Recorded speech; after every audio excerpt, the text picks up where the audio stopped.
one again. I expect it to go map 3 personally. It's going to be Philip. Are you kidding me? And Oregon. This is a exactly joke. the same as yesterday. This is a joke. Are you Goodbye. Thank joking? you. Close yesterday.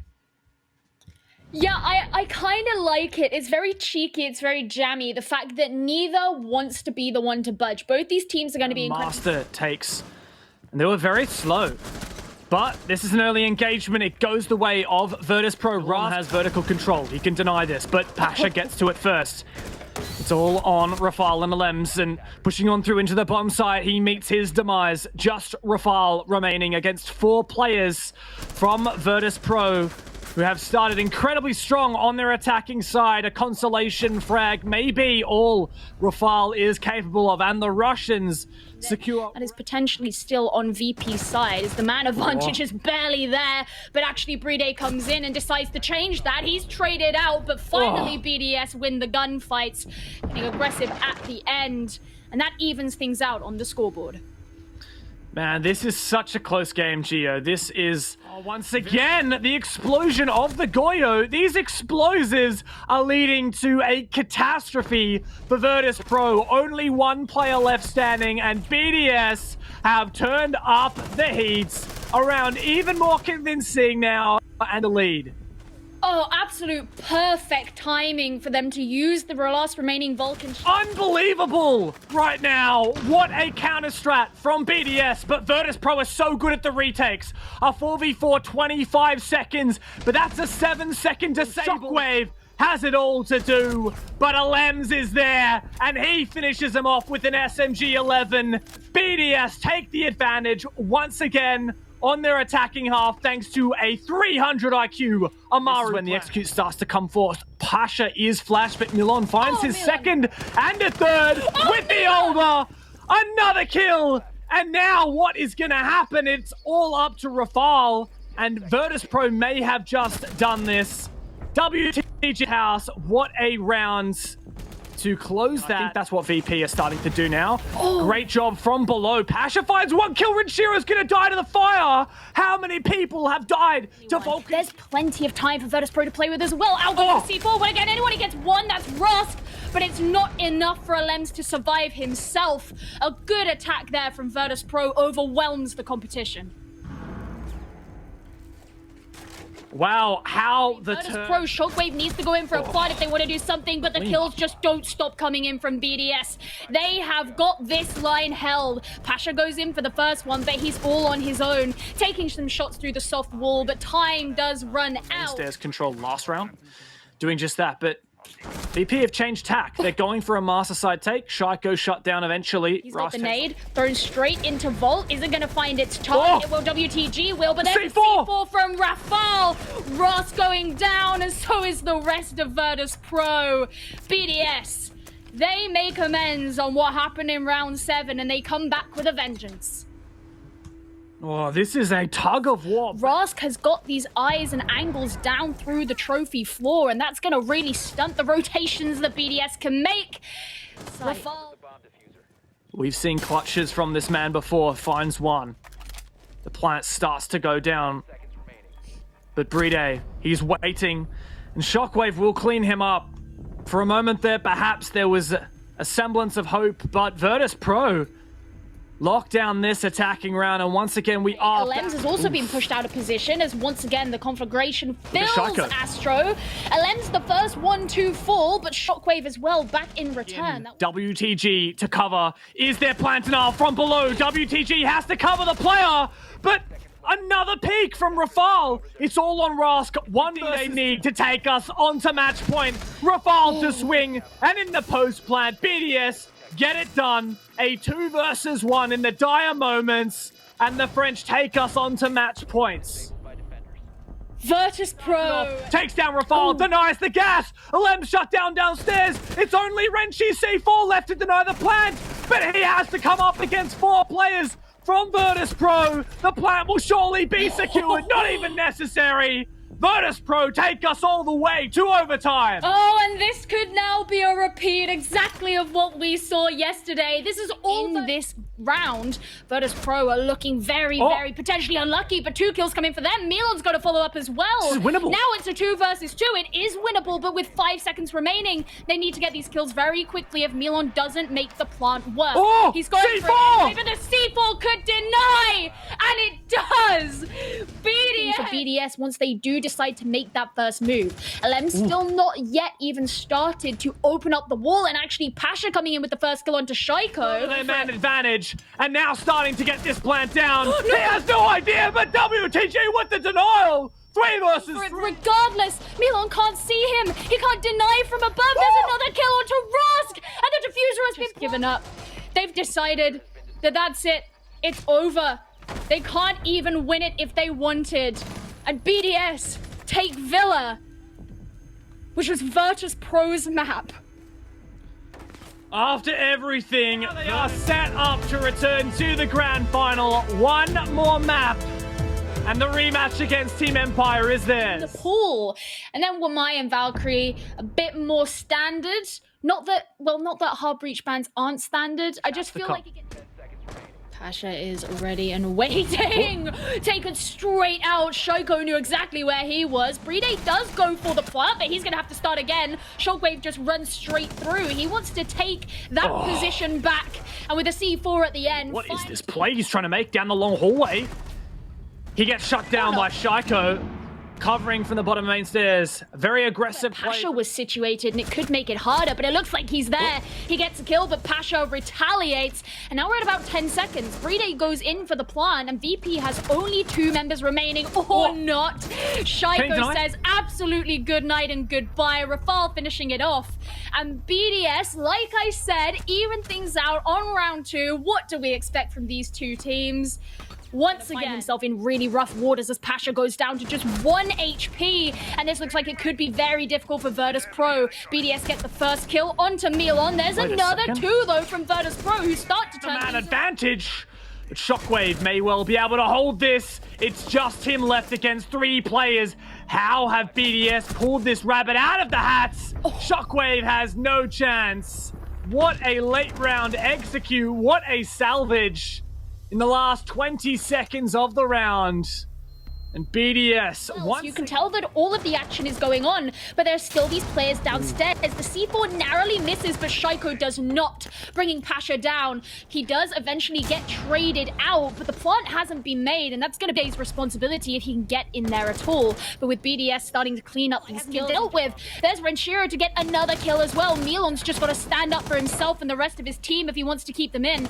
Rafal can have a go, alive, just taking a nice refreshing shower in amongst all of the gunfights. BDS do manage to get him, though, in the end, after the plan of being able to trap and find him. He could be going for a run out here. Yes! Oh, yes, he gets it! I was like, that's a risk to not go for the man first, but it turned out... on the bomb site here, I think they're set up really well. It's going to come down to this execute. Rask, though, he finds one on the bomb site. 2 players left. Look at this little peek hole that Rask has. He can start mowing them down, but he still hasn't actually found one. It was Milan instead to get the final 2. And Pro once again even things out. I feel like a broken record, but that is just what is happening at the moment. So many adaptations. Good start for BDS, but the retaliation from Shockwave. It's a big dust for me. I always love seeing in Brede's pocket, and he's over in Armory. Oh, that's what a pre-fire. Really nice read in through the wall, as you say. The pre-fire, brilliant situation for him, as things looked so good for Virtus.Pro before, but it won't transpire to be that way this time. I'll start to obscure some of the vision that could be held. Maybe give Virtus.Pro a way in, but Rafal gets caught out. WTG waiting on the door. Silver platter as they go for it. And VP have enough men to deal with this as well as Milan starts things off. There are those gas canisters you spoke about, but so far everyone's still standing. There's the last kill from Rosk, beautifully timed on the nade to make this a 4-4. And you said it, James, VP just felt like they had so much control in that round. Yeah, basically they've got to try and hold off a one-dimensional push, and they're going to start by doing that as Renshiro gets a nice clean 2K from, and now they still have that man advantage. Oh no! 2 players, but there's so few. Renshiro Renshiro, he's trying to stop this from happening. And because the time runs out, Virtus.Pro don't get of options for Heartbreach. They're dropping down into Moto, and Roski's trying to see what he can get, but Renshiro gets it first. Shaiko to follow up as well. Suddenly, Virtus.Pro are just falling Renshiro! on their knees. And Shockwave is the only one left. BDS take it to match point. And this is where who is going to the grand finals could be decided, all off the back of an absolutely dominating round from BDS. Was Cash. The Virtus.Pro have begun to make their move. And there's the first pick for them as well. Shaiko once again goes down. Gets that kill through the bathroom wall. The attempt at the C4 doesn't actually get anyone, and Alems finds himself falling instead. Now Virtus.Pro have Pasha's going to be going for that himself. Brede just holding on to this angle, but Team BDS want to be proactive if they want to do something. Rafal, an absolute beast, he gets 2, and Team BDS take the map. They take the game, and they take themselves forward into the ground. A ginormous performance from the French team. We will have... And the passive is always the man working behind the scenes with joystick. For me, this is Renshiro now. Insane. He just that's in. There it is. Alems, congratulations again. A huge game today against VP, same as we had yesterday. I'm going to start off with a question that Desichu wanted me to really ask you about. You played Villa, of course, all 3 maps are the same as yesterday. Why start on attack on Villa? Because every time we started defense, we lost it. So we are like, okay, guys, we have nothing to lose. Let's start attack. Is this... Does Shaiko actually like adamantly hate Villa so much? Yeah, no. No. The thing is like, I think we love Villa as a team, to be honest, even though we don't play it on BO1 because it's defense map. But no, I think the team likes Villa. It's a good map for us, despite what people can say. It's always close when we play Villa. I think. Yeah, sorry. The crazy thing though with VP is that they always play their kind of living room style of defense and all. I just want to ask, like, how did you come up with that Amaru strategy to come in from Wine Cellar? Because even Des was asking Eaglemees, your analyst, to understand it all came together, and I just want you to guide me through the thinking process of that. All right. So yesterday we attacked that bomb site the first time, and they beat us by the holes above. So we are like, okay, we need smokes. So the next time we bring smokes with Yana. I don't know if it worked, but it was better, I guess. And when they came back today with this strat, I saw Warden on the compo. I saw Warden. I was like, okay, guys. I said that. I said, what the fuck? Oh, sorry. I said, I said, guys, they got Warden. They got Warden. They never use Warden on any bomb site. So I'm pretty sure they use Warden on this bomb site to counter the smoke push. And Rafal said, no problem, I'm gonna go Amaru and go up the hatch, and they can't see me. Rafal made this strat. It's Rafal's strat. Yeah, it's all Rafal. Man, that is... Wow. He is. It is... Like I said, it's a team game. Like everyone can bring something. Yeah. And this is the level of trust that you as a team have with one another, for in that moment to make the call, trust your teammate, the idea that he has, you know what, let's do it. That's something that takes months and years to develop, and you can tell that all of you are very comfortable playing with one another. Now, both of these maps are very equal. In Villa and Clubhouse, you played 3-3 on the half. Going into Clubhouse, what are your expectations versus VP? Because they're historically a very comfortable team on this map too. Yeah, the thing is, like, yesterday we played club, and it was close, but it was close because of us. We were struggling kinda in attacks. We didn't put attacks, so we are like, okay, if we play them again, we need to make like a decent split, like 3-3 at least. And we played better on attack, I think, today. And it was 3-3 split. After in defense, it was more about clutches and winning gunfights. We were, I think, confident coming in defense, so it worked. I think it was shown a few times. I'm not sure if you were the ones using it, but we've been seeing a lot of reverse shields on doorways and slanted a bit off doorways. I don't know if you can imagine the thing with me, but what do you think about that? We already know shields are such a big thing with the current metagame. How do you think playing that inverted shield helps or changes things? I don't know. It's good. I don't know. To honest, I'm not playing Shield that much, so I'm not using that. But I don't know. I will ask to my teammate, and I'll tell you next time if you want. Please, that would be great to hear. At the end of the day, you're victorious against Virtus.Pro. It's a rematch that you had played somehow even better than yesterday. My final question would be something about your two silent players. We all know that Rafal and Renshiro are two people that usually are not super talkative, but how was it during the match, and how are they enabled this entire game? We saw Renshiro in Clubhouse that's just destroying everybody. Yeah, so when we lost against Empire, I won't lie, it was silence on TeamSpeak. Like no one was talking. Everybody was like thinking why we lose and stuff. And so nobody was talking. I was disappointed as well because I didn't play good that game, but for the last game. But I don't know, we took 15, 20, 30 minutes break, something like this. We drink a lot of water because it's very important, guys. Drink water. Always hydrate. And I came back on the TeamSpeak, and I don't know. I won't say it right now, but I made a joke about a funny story about our 5. The 5 guys in the gym. I made a joke about that, like a funny moment, and everyone started laughing. And when we start Villa, it was good mood. So I think it's important.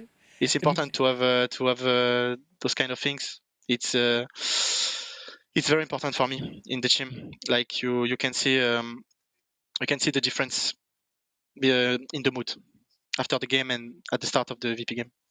Do you feel that it's also your like part of your job, part of your responsibility as leader of the team to also show up in that way, make sure that the morale is high, maybe have people laugh every now and then? Yeah, of course. Of course, it's very important. Like if you have someone in the team who's shouting and screaming at everyone, insulting, I don't know, it's not good. It's not productive. Like if I am, for example, I'm insulting Renshiro will say, "Oh, just like you will just leave. Like leave me alone. I'm playing my game. He will not be talking and stuff, and we won't be productive together. We're not working as a team. So everyone, the team has to stay positive in every situation. You have the right to be disappointed, but the goal is to not show it. Yeah, you have to at least keep it in the back of your head, but focus on the call. It's something that Zeronic talks about quite a bit on Twitter. I've seen, when people get angry when they die in some way or lose in some way, and you're like, you know what? Just give the call, make it clear, and let your teammates do their work instead of, being too extra. Yeah. That's pretty much it, I guess. Today, victorious against Virtus.Pro, even better than we had before. You're going to be facing off against Team Empire again. They have a 1-map advantage in this best-of-5 series. What are we looking for here? Because there's a lot of blood, a lot of vengeance, a lot of blood in the water after your loss against them a bit earlier today. What mindset do you want to put yourself going into that final tomorrow? I think we're gonna enter the match in a better way, because on coast, like for example myself, I was kind of sleepy at the start of the map. On coastline, when we start the map, we took bad decision as a team, as like call wise. It cost us round. So I think we will just start better. Believe in how gameplay and how strats, and that's it. We're just gonna enter the map and the match better, I think. I hope for you too. Well, the French and the Russians continue on in their series throughout this whole major. It's actually crazy to have 2 French teams and 2 Russian teams for the first time ever in representation the way that they do. So anything you'd like to say to all the fans out there, French speaking or not, Olems? Yeah, I would like to thank you for the cast and the interview. Thank you a lot. Thanks to all people that are supporting us, and you bring us force. So thank you, guys. Thanks to all the staff. Thanks to my teammates. They are incredible. So thank you. And yeah, that's it. See you tomorrow. See you tomorrow, Olems. Thank you so much. Merci beaucoup and bonne nuit. Bye-bye. Ciao.